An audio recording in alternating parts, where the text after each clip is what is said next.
अस्सलाम वालेकुम। आज का हमारा टॉपिक है stroke volume, preload and after load and conductivity.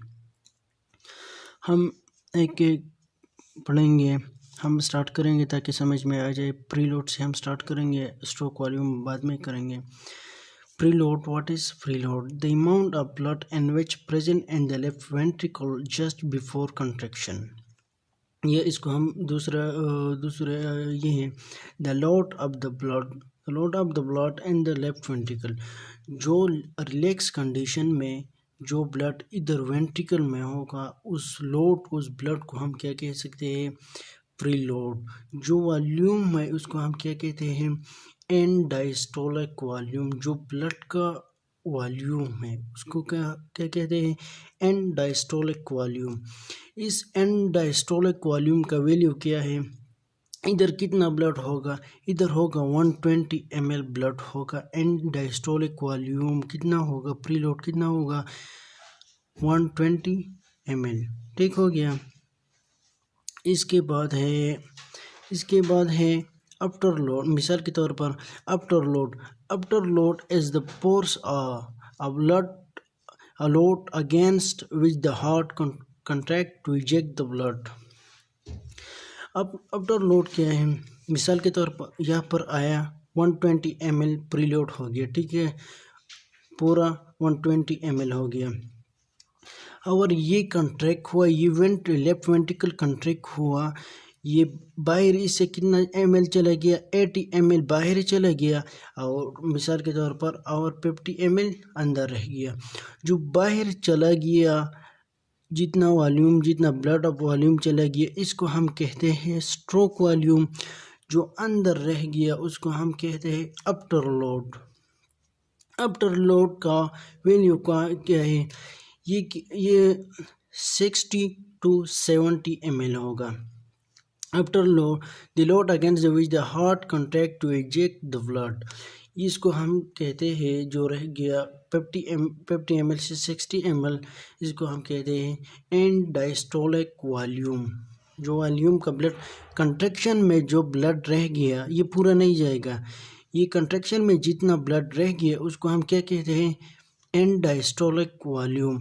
और जो बाहर चला गया 80 ml उसको हम क्या कहते हैं? Stroke volume. इसके बाद है contractility. The ability of heart pump. ये तो बहुत आसान है। यहाँ पर मिसाल के तौर पर जितना ज़्यादा ये कंट्रैक्ट होगा उतना ज़्यादा क्या होगा? आउटपुट, कार्डियक आउटपुट कितना होगा? स्ट्रोक वॉल्यूम ज़्यादा होगा। इधर मैंने एक पॉइंट लिखा है, stroke volume directly proportional to the preload. जब प्रीलोड ज़्यादा होगा, जब यहाँ पर वॉल्यूम ज़्यादा होगा, वहाँ पर कार्डियक आउटपुट स्ट्रोक वॉल्यूम ज़्यादा होगा। दूसरा है एंड सिस्टोलिक वॉल्यूम।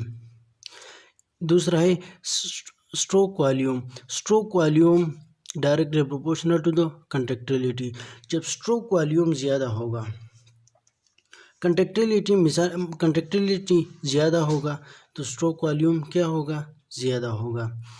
इसका और वैल्यू ये है इन डायस्टोलिक वॉल्यूम। यहाँ पर कितना ब्लड होगा? 120 ml। इन डायस्टोलिक प्रीलोड वॉल्यूम कितना होगा? 120 ml। और इन सिस्टोलिक वॉल्यूम कितना होगा? 60 to 7 ml। In systolic contraction मतलब कि कंट्रैक्शन में जो ब्लड अंदर रह गया उसको हम कहते हैं इन सिस्टोलिक वॉल्यूम। उसका वैल्यू क्या होगा? 60 to 70 ml। और इसका एवरेज कितना होगा? एवरेज मिसाल के तौर पर एवरेज इसका आया 80 ml। उसको हम कहते हैं स्ट्रोक वॉल्यूम। स्ट्रोक वॉल्यूम जो ब्लड बाहर चला गया उसको हम जो ब्लड मिसाल के तौर पर जितना ब्लड बाहर चला गया इतना वॉल्यूम उसको हम क्या कहते हैं? Stroke volume. The maximum contraction of the ventricle to ejected the blood to aorta through the aortic wall. जब ये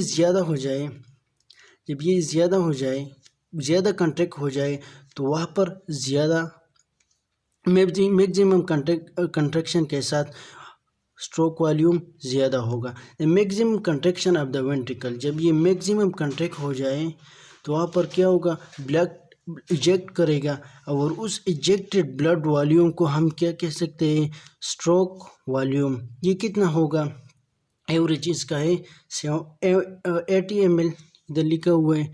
एंडाइस्टोलिक वॉल्यूम ये प्रीलोड है, और एंड सिस्टोलिक वॉल्यूम ये क्या है, ये आफ्टर लोड है, और एवरेज इसका क्या है, स्ट्रोक वॉल्यूम।